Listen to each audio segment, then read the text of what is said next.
নমস্কার, সবাই কেমন আছেন? আশা করি সবাই খুব ভালো আছেন। আমিও কিন্তু খুব ভালো আছি। চলে আসলাম আপনাদের সাথে ছোট্ট একটা মিনি ব্লগ নিয়ে। আজকে আমরা যাব ঘুরতে, কিন্তু সকাল থেকে একটু বৃষ্টি ছিল না, একটু মেঘলা মেঘলা করছিল। হঠাৎই যখন আমরা ঘুরতে বের হই তখনই হঠাৎ করে বৃষ্টি চলে আসে।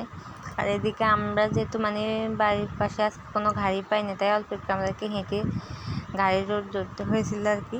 এখন আমরা চলে আসলাম বৃষ্টি থামার পরে এখন পার্কে। আসলে আমাদের বাড়ির কাছে না, অনেকটাই দূরে একটা পার্ক আছে, ওখানে আমরা ঘুরতে চলে আসলাম। আর এদিকে দেখুন রাস্তাঘাট একদম ভিজে রয়েছে, কেন প্রচুর বৃষ্টি হয়েছিল, কিন্তু সকাল থেকে একটু বৃষ্টি হয় নাই। বাট আমরা যখনই আসলাম তখনই বৃষ্টি শুরু।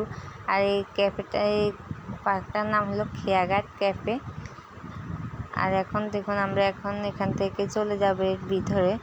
আর এর ভিতরে যেতে অনেকটাই সময় লেগেছে আমাদের, কেন বৃষ্টির কারণে ভালোই লাগছিল না, সবারই মন খারাপ হয়ে গেছিলো যখন বৃষ্টিটা আসে। যাই হোক, এখন বৃষ্টিটা থেমে গেছে, তাই আমরা একটু এখন ঘুরতে বের হলাম, কারণ আমরা এতক্ষণ অপেক্ষা করছিলাম একটা ফুচকার দোকানে।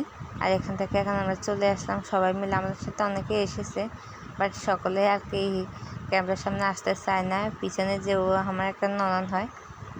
আর এদিকে দেখুন আমার ছেলে পানি দেখে কী করতেছে, কেননা এই পার্কটা আমাদের খুবই প্রিয়। আর এখানে এখন আমরা ঘুরতে আসলাম, ভাবলাম অনেক মজা করবো, কিন্তু বৃষ্টি হওয়ার কারণে আমাদের সেই মজাটাই চলে গেল। আর এদিকে আমরা একটু হেঁটে নিয়ে আবার বৃষ্টি পড়তেছে, তাই আমরা দৌড়ে গিয়ে একটা জায়গায় বসবো এখন, কেননা তো সবগুলো আমরা ভিজে যাচ্ছি এখন সবাই। আর এদিকে দেখুন আমরা একটু চলে আসলাম, এখানে বসে পড়বো, কেন প্রচণ্ড বৃষ্টি। দেখুন আপনাকে দেখাই, এখন ঝিরিঝিরি বৃষ্টি পড়তেছে, আর কিছুক্ষণ পরে আরও প্রচুর পরিমাণে বৃষ্টি আসে। আর ওইদিকে আমার ছেলে দেখুন ট্রেনে ওঠার জন্য বায়না করে, কিন্তু বৃষ্টির কারণে আমরা কোথাও ভালো করে ঘুরতেই পারি নাই। ভেবেছিলাম মেঘলা দিনে হয়তো খুবই আনন্দ করব সবাই মিলে, তাই একটু ঘুরতে বেরোলাম। ভাবিনি যে কখনো এইভাবে বৃষ্টিটা হবে, কারণ সকাল থেকে 1টা পর্যন্ত কোনো বৃষ্টি হয় না। আমরা প্রায় 1টা 6-এ বাড়ি থেকে বের হই, আর তখনই হঠাৎ করে বৃষ্টি চলে আসে। যাই হোক, তবে ওখানে যাওয়ার পর কিছুক্ষণ বৃষ্টি হওয়ার পর আর বৃষ্টি হয় নাই। আমরা ভালোই মজা করছি, সবাই মিলে ঘুরতেছি। আর এদিকে দেখুন আমরা এখানে বসে আছি, বৃষ্টির কারণে বাইরে বৃষ্টি হচ্ছে। আর এখানে আমরা বসে বসে চারিদিকটা দেখতেছি, বৃষ্টির মাঝে কত সুন্দর লাগে সব কিছু। আর এখানে তো আমার আসলে খুবই মন ভালো হয়ে যায়, এখানে দৃশ্যগুলো এতটাই সুন্দর। আর এখন একটুখানি বৃষ্টি থেমে গেছে, আর আমার ছেলে এখন ও ঘুরতে বেরিয়ে গেছে দুষ্টামি করার জন্য। ওকে ডাক দিতেছে, কিন্তু একটুও শুনতেছে না আমার কথা, ও শুধু দুষ্টুমি করে। আর ওইদিকে দেখুন ও কীভাবে গায়ে সব পানি ফেলে কী গেছে। আর আমার মেয়েকে দেখুন, যত আজব বুদ্ধি ওর কাছে, ভালো জায়গা রেখে সে মাটি কায়দাতে হাঁটে। আর এদিকে এটা হলো আমার একটা ছোট্ট ননদ। আর এখানে আমরা সবাই মিলে সেলফি নিতেছে, আবার ছবি তুলতেছে। আর এদিকে আমার ছেলে এখানে মাছ আছে, ও মাছগুলোকে দেখে। আর এদিকে দেখুন এটা হলো একটা গাং, অনেক বড়, খুবই সুন্দর। এটা বৃষ্টির কারণে আপনাদেরকে পুরোটা ঘুরিয়ে দেখাতে পারছি না। অবশ্যই যদি আপনাদের মিনি ব্লগটা ভালো লেগে থাকে অবশ্যই কমেন্টে বলবেন, আমি আবার আপনাদেরকে পুরো পার্কটা ঘুরিয়ে দেখাবো। আর এদিকে দেখুন একটা গরু দেখে তো আমার ছেলে মহা খুশি, কেন পার্কের মাঝে বলে গরুটা করতে গেছে। আসলে হয়তো ওদেরই কারো হবে, জানি না সঠিক আমরা। আর এদিকে দেখুন আমরা এখন সবাই মিলে একটু ফ্যামিলি ফটো তুলে নিচ্ছি। আর এখানে নীলকণ্ঠ ফুল গাছ প্রচুর গাছ, আমার তো খুব ভালো লাগে নীলকণ্ঠ ফুলগুলো। আর এদিকে দেখুন আমার ছেলে সারাক্ষণ শুধু বৃষ্টিতে ভেজার তালে আর পানি ওর পানি আর কায়দা পেলে তোর কোনো কথাই নেই।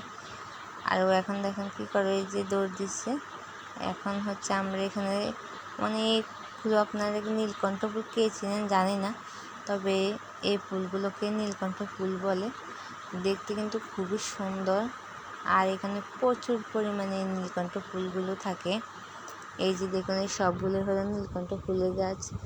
আর এই কত সুন্দর এই ফুলগুলো দেখতে, অসাধারণ। আমার তো খুবই ভালো লাগে বৃষ্টি ভেজা এই দিনে, সত্যি অসাধারণ। আমার থেকে এতটা ভালো লাগে আপনাদেরকে কী করে বলি। কেননা আমরা কখনো ভাবতেই পারি না যে এত সুন্দর ওয়েদার মানে আমরা ঘুরতে আসবো, কিন্তু যাই হোক এসেছি। কেননা বেশি ভালো লাগে এই জন্য ওয়েদারটা। সকাল থেকে তো ঠান্ডা হাওয়া, মেঘলা মেঘলা আকাশ, হঠাৎ করে বৃষ্টিটা আসাতে একটু মন খারাপ হয়ে যায়, হঠাৎই আবার পরে ভালো হয়ে যায়। কেননা ঠান্ডা মৃদু হাওয়ায় ঘুরতে বেরিয়েছি, কোনো ধরনের গরম নেই, কিছু নেই, মানে খুবই ভালো লাগছিল। আর এদিকে আমার মেয়ে এখন বায়না করতেছে সে ফুচকা খাবে। আর যেহেতু বৃষ্টির কারণে আজকে বাইরে বসে খেতে পারবো না, তাই হোটেল রুমে চলে যাবে এখন আমরা গিয়ে। ও ভাইয়েরটার সাথে কথা বলছিল কিছুক্ষণ অপেক্ষা করতে হবে, আপনারা ভিতরে গিয়ে বসুন, আমি ফুচকাটা রেডি করে নিচ্ছি। তা প্রায় আমরা আপনার 30 মিনিটের মতো অপেক্ষা করছিলাম ওখানে বসে। আর অনেক দুষ্টামি করতেছি আমি এখানে বসার পর বসে, মানে সবাই মিলে আড্ডা দিতেছি। যে এখানে কেউ নেই, বৃষ্টির কারণে মানে অত মানুষ আসে নাই, খুবই কম মানুষ এসেছে। আর আমরা সবাই মিলে এখানে এখন বসে পড়েছি, অপেক্ষা করতেছি। সবাই দুষ্টামি করে, ওরা দেখুন আমার ননদ ওইদিকে টিকটক ভিডিও বানায়, সেলফি নেয়, সবাই মিলে মানে খুবই আনন্দ করতেছি আমরা। আর এদিকে এখন আমরা বসে অপেক্ষা করব ফুচকা খাওয়ার জন্য, কেননা ফুচকাটা আসলে ওরা আমাদেরকে গরম গরম ফুচকাগুলো বানিয়ে দিয়েছিল, ওদের এখানে আজকে ফুচকাটা ছিল না, তাই আমরা বলাতে ফুচকাগুলো আমাদেরকে বানিয়ে দিয়েছে। আর এখানে দেখুন আমরা তো বসে বসে অপেক্ষা করতে করতে শেষ, কখন ফুচকা আসবে। বললাম না, দীর্ঘ 30 মিনিট পর আমাদের ফুচকাটা এখন আসলো। আর এদিকে দেখুন আমাদের ফুচকাটা এখন আমরা খাওয়া শুরু করেছি, কিন্তু অসাধারণ খেতে, সত্যি ফুচকাটা জাস্ট অসাধারণ। কেউ যদি ফুচকাটা না খেয়ে থাকেন অবশ্যই আমাদের এই ফুচকাগুলো খাওয়ার জন্য চলে আসবেন।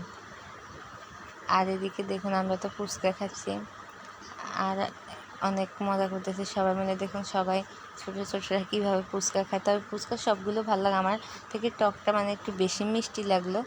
যাই হোক।